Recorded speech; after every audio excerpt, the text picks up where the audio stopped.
Thought of the day.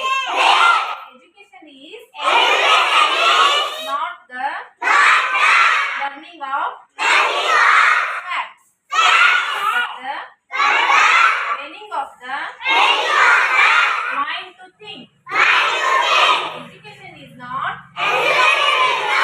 learning of facts, but the training of the mind to think.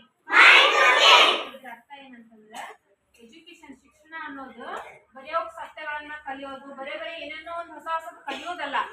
ಅದು ಏನಂತಂದ್ರೆ ನಮ್ಮ ತಲೆಯನ್ನ ಅಥವಾ ನಮ್ಮ ಮೈಂಡ್ ಅನ್ನ ಏನ್ ಮಾಡೋದು ವಿಚಾರಕ್ಕೊಳಪಡಿಸೋದು. ಏನಾಗ್ತದ ಇದು ಮಾಡಿದ್ರೆ ಹೆಂಗ ಅದು ಮಾಡಿದ್ರೆ ಹೆಂಗ ಅಂತ ಹೇಳಿ ನಮ್ಮ ತಲೆಯನ್ನ ಟ್ರೈನ್ ಮಾಡೋದು, ವಿಚಾರ ಮಾಡಕ ನಮ್ಮ ತಲೆನ ರೆಡಿ ಮಾಡೋದು. ಅದ್ರ ಹೊರತಾಗಿ ಬರೆಯೋ ಕಲಿಯೋದು ಏನೋ ಒಂದು ಹೊಸ ಮಾಡೋದಲ್ಲ.